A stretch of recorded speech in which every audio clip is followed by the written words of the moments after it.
Good morning, this is Alex coming at you from Gangnam in the amazing streets of Garissagil, where, as you can see, there's a lot going on, lots of people, really fun here. And today I wanted to talk to you about a topic that has been bothering me a little bit, because I've been getting this a lot, that people keep asking me how they can get into the EPIK program and what are the steps to get in, and they seem totally obsessed with getting into EPIK. And while EPIK is a great program, I want people to know that it's not the only way of coming to Korea. So in this video, I'm going to tell you why that is and why you should stop obsessing about going through EPIK and what the other options are other than EPIK. Okay, so first up, I would say that EPIK is a great program, and I've talked about it a lot, said a lot of good things. However, there are a couple of things that are less than ideal about it. The first one being that it's getting really competitive to get into EPIK. And the problem is that they're cutting a lot of teachers in the government schools in Korea. So what this means is that it's a lot more competitive, it's harder to get in, and if you want to get in here, you really have to have good credentials.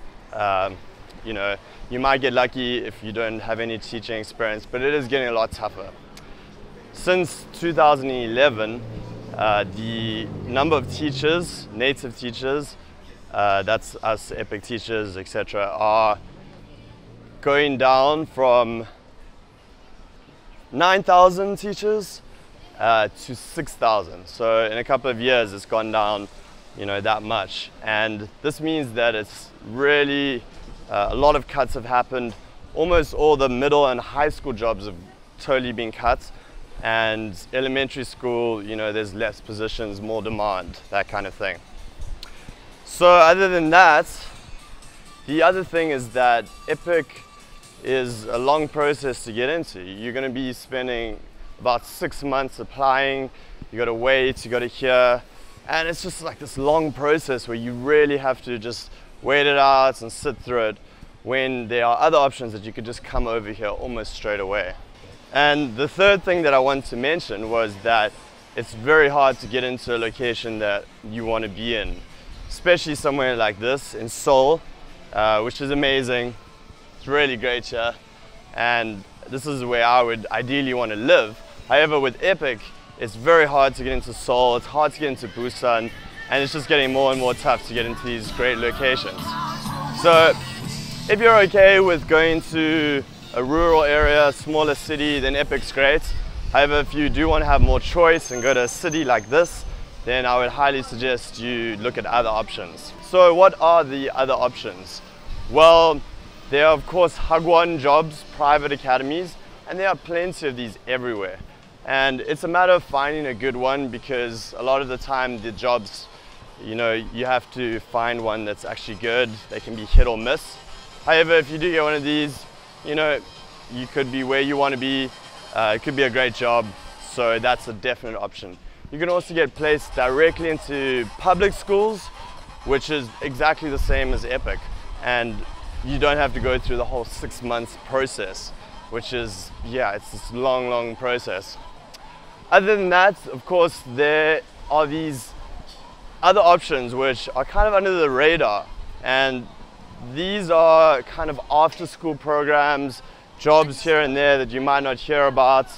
And there are actually a lot of options when you're like me here with an ear to the ground. You hear about all these other options that most people don't actually know about. And if you come to a city like Seoul, you'll find that there's way more different kinds of options than you might have thought.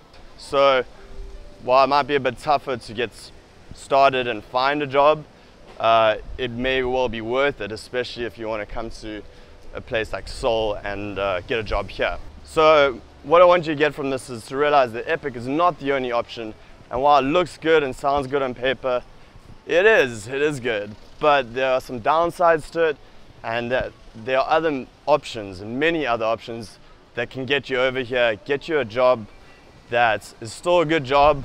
You will still be living in Korea, having similar experiences to everyone else, and you can be more selective about where you go.